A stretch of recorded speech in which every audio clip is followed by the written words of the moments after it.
Public pensions are short $4 trillion, and you LL pay for it. If nothing changes, this sentence is not a statistic. You LA forget easily because it represents promises that were made and left unfunded. You feel the unfairness when workers count on benefits and taxpayers face a growing tab. You need to understand how we got here before deciding who pays for it. The promises were made in full view of voters and in plain sight of city halls, yet funding choices were different than the promises themselves. The story begins with a simple contract between workers and governments that grew into something much larger than accountants expected. Think for a moment about the promise itself, because it matters more than you realize. Many public workers were assured a lifetime of income in retirement through defined benefit plans where the employer guaranteed monthly payments regardless of market performance. You were told to trade a portion of wages for security, and generations believed those guarantees would be kept. But promises are only valuable if they are matched with money set aside for the future. Funding a pension means saving and investing now so that those future payments can be made without surprise. For decades, many public plans did something else instead of full funding, using optimistic math and deferred obligations to make budgets look balanced today. The size of the problem is almost unimaginable unless you see the number laid out clearly in front of you. State and local pension plans across the United States now report more than $4 trillion of unfunded liabilities, a gap between promised benefits and assets on hand. That $4 trillion shortfall is a headline that masks thousands of individual promises that collectively create a fiscal mountain.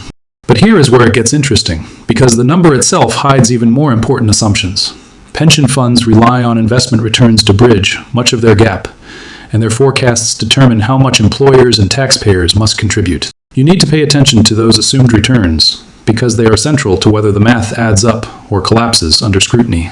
Most public plans assume annual returns in the neighborhood of 7 to 8%, and you probably heard that number repeated in boardrooms and actuarial reports. That assumption reduced the visible size of liabilities and allowed governments to report healthier balance sheets than assets alone would justify. You should also know that those assumptions became political tools because they made current budgets easier to manage while pushing costs into the future. What happened next will shock you because market realities have not supported those optimistic forecasts in the past decade. Since the financial crisis, long-term returns for diversified portfolios have been far lower than the 7 to 8% standard, drifting closer to 2 to 3% in many realistic scenarios. You start to see that the assumption mismatch turns a plausible promise into a mathematical lie over time. Demographics make the problem worse, because pensions are not just numbers, but people living longer in retirement. Aging populations mean more beneficiaries drawing checks for longer periods, while lower birth rates and stagnant workforce growth mean fewer active workers contributing. You can imagine how that tilt toward retirees increases pressure on funds that were never designed for such a long retirement horizon. The worker-to-retiree ratio is a quiet variable with loud consequences for public finances, and you should care about it because you pay taxes. Where there used to be many workers for every retiree, the balance has shifted in several states, leading to unsustainable contribution burdens. You now see public budgets stretched thinner, with governments forced to make hard trade-offs between services and pension payments. Some states are in much worse shape than others, and this crisis is concentrated in predictable places where politics and promises collided. Illinois, New Jersey, and California stand out because of long histories of generous promises paired with weak funding discipline, and those states now face startlingly low funded ratios. You should understand how these regional differences matter, because the local decisions determine who ultimately pays the price. Illinois is often used as the poster child for public pension distress, and for a good reason because its numbers are stark and undeniable. The state reports funded ratios as low as 37% for some systems, meaning barely a third of promised benefits are backed by assets. You should picture a long list of teachers, police, and public workers whose retirement checks rest on math that is almost certainly insufficient. New Jersey sits in a similar boat, and you need to see how political choices accumulated into systemic risk there as well, with funded ratios around 35%. In some plans, the state faces one of the largest per capita burdens for making up pension shortfalls. You should understand that these numbers translate into either steep tax increases, service cuts, or reduced benefits for retirees in future years. California is often perceived as wealthy, but its municipalities hide severe pension strains that you should worry about if you live there.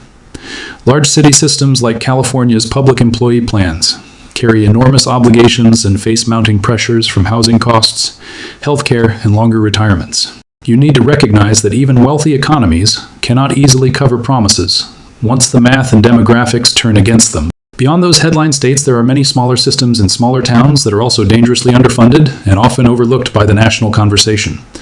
You should picture small cities where police and fire pensions consume a growing share of budgets, crowding out schools, libraries, and infrastructure spending. The cumulative effect of these local crises is why the national tally of more than $4 trillion looks less like an abstract number and more like a series of real community crises. Private pensions have already shown you what happens when promises face hard market realities, and those examples are instructive because they offer both warning and precedent. In the late 20th century, pensions in industries like steel and airlines were eroded, and many workers experienced benefit cuts or reorganizations through bankruptcy processes. You should remember those stories because they demonstrate that pension promises can and will change when funding runs dry. The airline and steel retiree stories are harsh lessons because in private bankruptcy, the legal system often prioritized creditors and reorganized pension obligations. Pension Benefit Guaranty Corporation stepped in for some plans, but coverage had limits, and many retirees lost benefits or saw reductions. You should be concerned about how those precedents might inform future solutions for public plans, even though governments cannot be put through bankruptcy in the same way. Public pensions often assume they are different because governments cannot walk away in the same way private firms can through bankruptcy. That legal difference gives public pensions political leverage and a sense of security that can be dangerous when unchecked. You should understand that legal immunity from bankruptcy is not the same as immunity from fiscal consequences, because governments still must balance budgets and political limits impose other forms of correction. So what happens when the math does not add up and the political will runs out, and you deserve a clear answer because it affects your future finances? The first likely outcome is that pensions get restructured, benefits may be reduced, cost of living adjustments may be frozen, and new hires might receive different plans. You should imagine current retirees facing diminished purchasing power and future workers offered less generous promises than their predecessors. If benefit cuts are politically painful and legally constrained, governments may turn to raising taxes, and you should understand how steep those increases can become.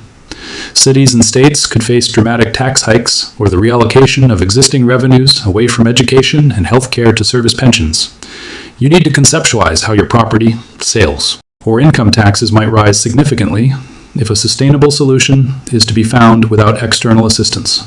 A third and more politically explosive possibility is federal intervention, because the size of the problem straddles local and national responsibility in an interconnected economy. A federal bailout would be fraught with moral hazard because it would reward states and municipalities that deferred responsibilities while penalizing those that behaved prudently. You should consider the political obstacles and the moral questions that a bailout would raise about fairness between generations and jurisdictions. Throughout this crisis, one uncomfortable phrase keeps resurfacing, and it is important because you may be living its consequences: intergenerational theft. Younger workers are effectively paying for promises made by previous generations, while facing less generous earnings and a weaker safety net in retirement. You should feel the ethical weight of that phrase because it describes a systematic transfer of wealth from those who will bear the cost to those who will not. The human dimension of this crisis is easy to overlook, but impossible to ignore when you picture real families and communities being affected.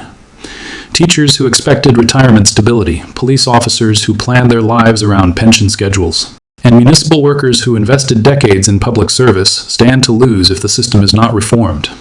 You should understand that these are not abstract balance sheets, but livelihoods and trust that have been eroded by fiscal choices. So what can be done, and who bears responsibility for fixing this $4 trillion hole in the decades ahead? The realistic path forward combines tougher funding discipline, adjusting benefit structures for new hires, realistic investment assumptions, and difficult political conversations about taxes and priorities. You should also consider creative solutions, like partial federal assistance, paired with strict reforms to avoid rewarding fiscal negligence. Ultimately, this crisis asks a philosophical question about promises, fairness, and political accountability that you cannot escape if you care about economic sustainability. Were those promises worth making if they left future generations to shoulder the burden? And how should modern democracies hold politicians accountable for long-term obligations? You should leave with a sense that the choices made today will echo for decades unless systemic change is enacted. If this gave you a new perspective, you should think about what role you want to play as a voter, worker, or taxpayer, because this crisis requires civic attention. Subscribe for more deep dives into fiscal risks that touch everyday life, and share this with someone who still believes pension promises are guaranteed without consequence. You should stay engaged because the coming decade will test how societies manage intergenerational fairness and financial reality.